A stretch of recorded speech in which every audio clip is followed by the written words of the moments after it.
This little devil on my shoulder, the fighting man says, "Well at Wembley," boom.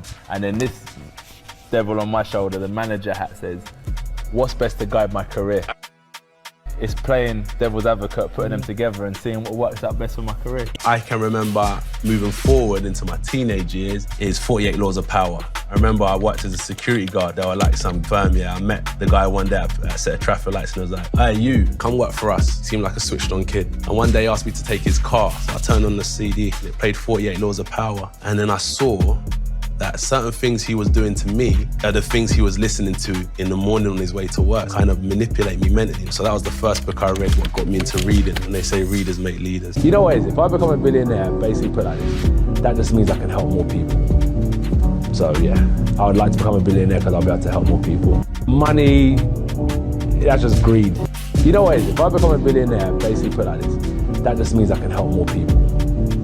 So yeah, I would like to become a billionaire because I'll be able to help more people. Money, that's just greed. Too manifested. I thought you were crystal, mate.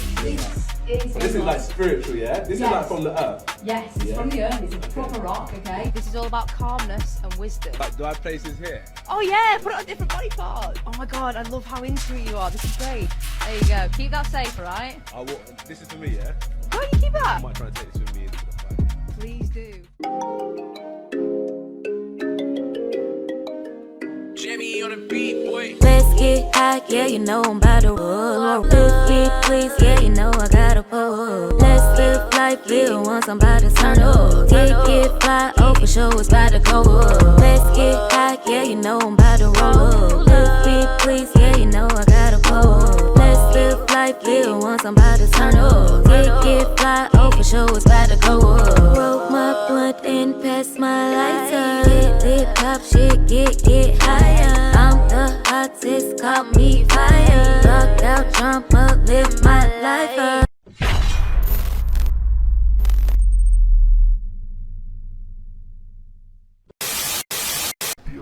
Family, we're back. Thank y'all for being here. Thank y'all so much. Just in, Jay Marvelous, he dropped a video. And I was about to lay down and take a nap, a much needed nap, but I saw the video, I had to get up and get to it. Shout out to bro. We're gonna be touching on this Anthony Joshua thing, y'all. And like I said before, I like getting everybody's different perspectives and thoughts about this situation because all of the things that are lingering around the event. Now, I got some more stuff coming up and it goes deep, y'all. Pause, it goes deep. The rabbit hole is rabbit holing, put it like that. Anyways, thanks for being here. We're gonna get into these clips and get bro's perspective and a little bit of a background on Joshua Anthony. By the end of this video, you're gonna be wondering if it was his doing or somebody else's, allegedly. But we're gonna see this man go from criminal to, y'all get where I'm going with it. Let's get to the content.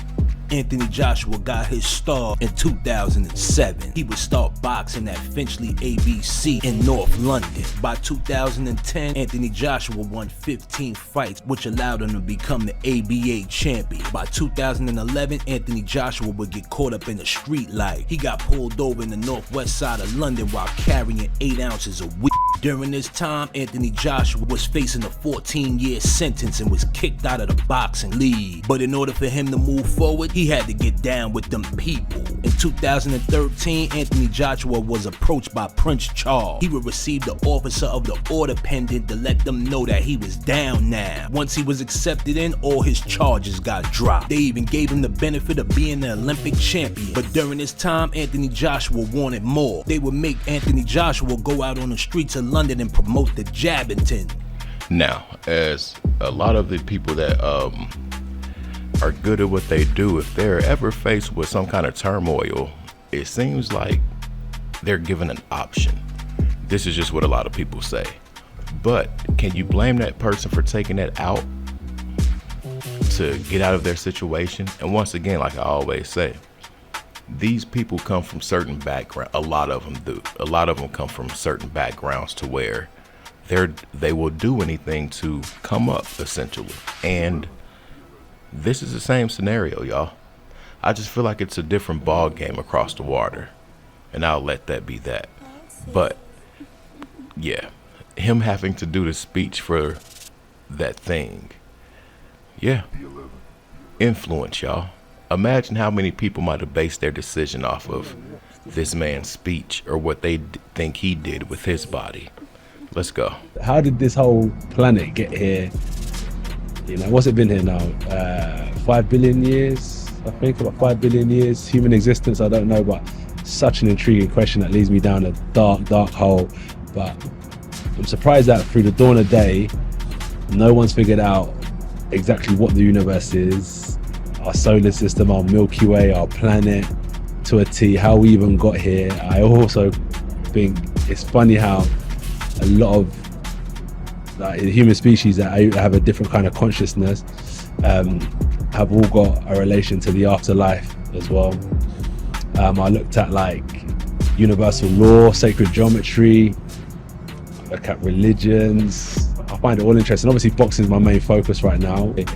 If I'm a Hindu and you're Muslim, I would just say it's amazing that you're Muslim. Teach me about your religion and how I can use your religion to get closer to God, because I use my religion to get closer to God, but you can teach me about ways I can get closer, and I can teach you ways of my religion, how you can get closer to God. We can all learn from each other and get better. That's what I'm trying to do. That's like boxing, trying to get better. And not only that, you was a bricklayer as well, which I don't know how good your bricklaying skills are now. Could you build a wall right now? Yeah. I can do it. Yeah, I know the bonds, different bonds and so on and so forth. Now, obviously, bro was into some other world. I'm not gonna say otherworldly things, but he was just into other belief systems, and he had a certain amount of knowledge about those things. Now, the interviewer asked him if he still was a bricklayer, if he could build a wall or a road right now. I couldn't understand it, but I have an uncle that was also a bricklayer, and they also called him another term, brick mason or a mason. Yeah, but I think it's funny that certain numbers around the situation, and then him talking about being able to lay bricks and this and that, I think the whole, I'm not gonna say it's funny, but it just piques curiosity. Anyway, I'm done yapping. Let's get to the next clip. In a sit down with Jake Paul, Anthony Joshua kind of gave away how the fight was gonna go. He kept mentioning the word break throughout their whole heated exchange. It's someone where I gotta beat him mentally because he's a mental person. If I can break his soul and I can break his mentality, then I've broken Jake. That's why I said I gotta take his soul. It's not just physical, I gotta take your soul in the ring. Only person that can do that is God.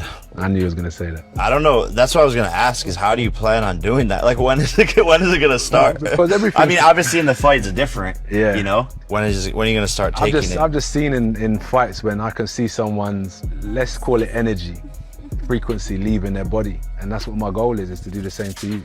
Now, we've heard Mike Tyson say some wild things pre-fight, but to sit there and say, I have to break his soul, I have to break him, he's a mental person, I have to break his soul. Come on, man, what is he speaking of? And like Jake said, how do you do that? And that's the same question a lot of people ask. How do you sell your soul? Just keep paying attention, y'all. Keep paying attention. It's a lot of signs that were here that some people might not have seen. While doing a press conference for their fight, Anthony Joshua sat down with a wit and they talked about manifestation. Did his own unity manifested? I brought you a crystal, mate. This is like spiritual, yeah? This is like from the earth. Yes, it's from the earth. It's a proper rock, okay? This is all about calmness and wisdom. Like, do I have places here? Oh yeah, put it on different body parts. Oh my god, I love how into it you are. This is great. There you go. Keep that safe, alright? This is for me, yeah? Go on, you keep that. I might try and take this with me into the fight. Please do.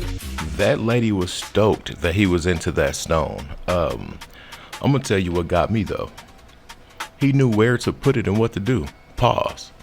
Now, I said earlier in the video he was into other things, and this is just further proof.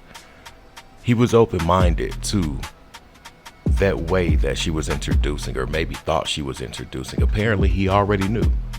He did exactly what he was supposed to do with that stone, and she was ecstatic about it.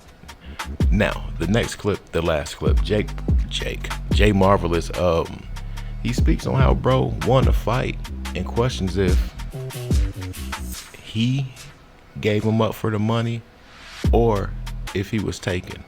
I'm not gonna play the clip, but I do believe, how do I word this without implying? I feel, based on certain things I've heard and watched, that it's a possibility it could be of something deeper. I'll just say that. Anyway, stay tuned, y'all. I got a lot more coming. I'm out. Peace.